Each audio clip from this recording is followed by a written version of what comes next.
Greetings and welcome back to room 303 in our chats with Emily, as we are calling our readings through the poetry of Emily Dickinson. We are in the Johnson edition. We turn out to poem 629. I watched the moon around the house. Now, again, we're back to sight. We're back to looking. Emily, the great looker. Emily is looking now at the moon. We're back to poem 429, another moon poem. Now, the great scholar Richard Sewell, in his biography, says about this poem that, quote, "No cliche is more weary than the moon, and yet every detail is new in this poem.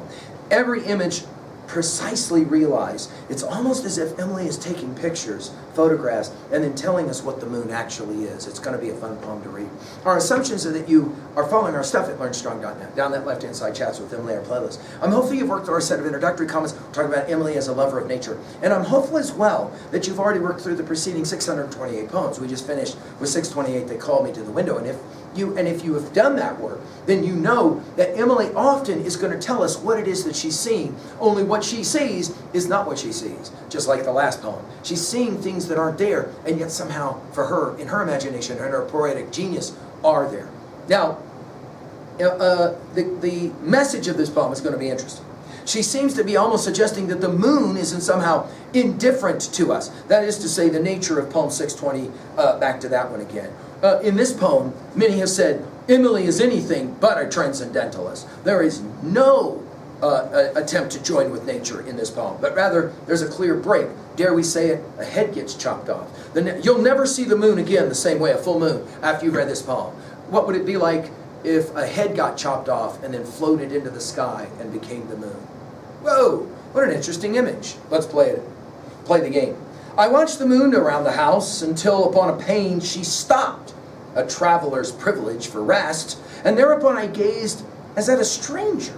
The lady in the town doth think no incivility to lift her glass upon, but never stranger justified the curiosity like mine, for not a foot, nor hand, nor formula had she, but like a head, a guillotine slid carelessly away, did independent amber sustain her in the sky, or like a stemless flower upheld in rolling air by finer gravitations than bind philosopher.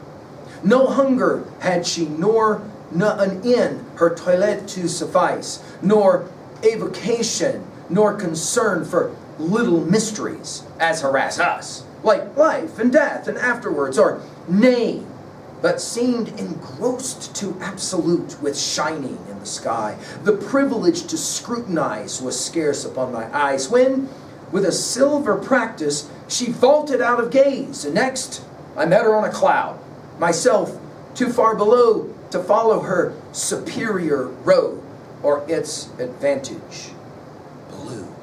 Now, it isn't clear at what point the word blue starts to become a downer word. As in, I'm feeling blue today. Not meaning happy, but rather kind of down, right? Okay? But that's the last word of the poem. Notice she starts by looking at the moon around the house. In other words, she's moving from window to window to watch the moon as, of course, the rotation is occurring. Until a pane, right? Now, what's great about pane? Well, it's two words. There is P-A-N-E, that's the word she wrote. And then there's P-A-I-N, and that's the word she means. Isn't that fascinating, the game that she'll play? It's brilliant. She stopped the moon, right? A traveler's privilege. It's as if now she's going to personify the moon as a visitor of a kind, for rest, and thereupon I gazed. We're back to watching. And this is Emily. She's always gazing. She's always looking. Emily will remind you that great joy you had as a child of looking. You enjoyed it. You could look at a dandelion when you were 2, and it would amuse you for 2 hours. And you just keep playing with them because it just blew your mind. Now, of course, you're all grown up, and all of that's boring, and all of that. And yet, notice, she says, I'm going to look at the moon. What is that moon? Again, you'll forever be changed when you look at the moon after you get her word pictures here. As a stranger, the lady in the town, notice capitalized, doth think it no incivility to lift her glass. And other beautiful women like to look at themselves, right? But never, notice now the but construction in the next 2 stanzas, but never stranger justified the curiosity. She'll use this word in 7 of her poems. I think it's the key word for all of Emily's poetry. The word curiosity. That's what defines her as the great poet that she is. She's curious. Like mine.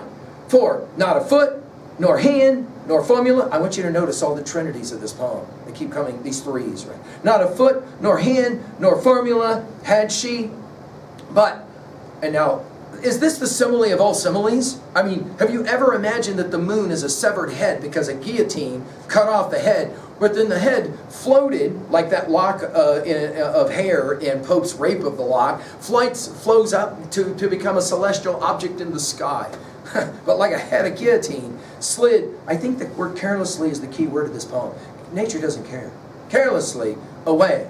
Did independent, amber, sustainer in the sky. Notice independent, right? Not interdependent, but rather independent. Interdependent, that's transcendentalism. Independent, something different. That's Emily's view in this poem. Or, to come back to it, it's kind of like, Valentine's Day. For me to tell you that I love you, I will take something living and kill it. I will sever the flower from its stem and kill it as a symbol for my love for you. What? Right. I mean, many of my students have never thought about, well, oh yeah, you're right. We don't give normally plants that remain alive. We take a living thing and well, here it is, stemless flower. We're back to the guillotined head, right? Upheld in rolling air by finer gravitations than bind philosopher.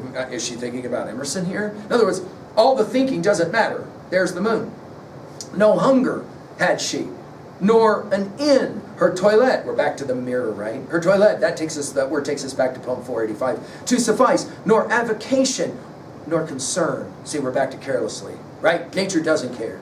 For little mysteries. Now, in 172 poems, the word mystery occurs, but this is the only time she pluralizes it as mysteries.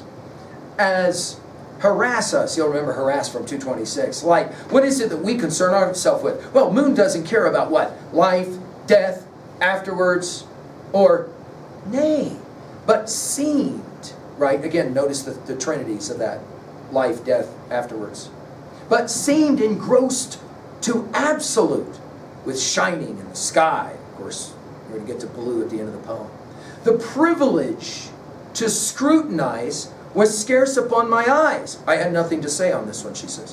When with a silver practice, she vaulted out of gaze. So now she can't see it anymore. Probably because why? A cloud comes in. Now we're back to poem 628, clouds. And next I met her on a cloud, right?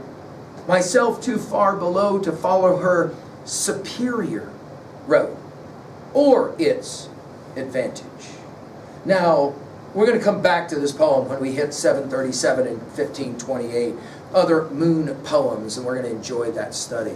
At 2a, I think our argument here is that nature seems at times to be completely unconcerned with human endeavor and the sorrow that we have seen in a number of these poems. At 2b, the trinities, I think, matter in this one, and the key words, curiosity, mysteries, and the like. At 3a, do you remember our study of Song of Myself, passage 48? What's Whitman say?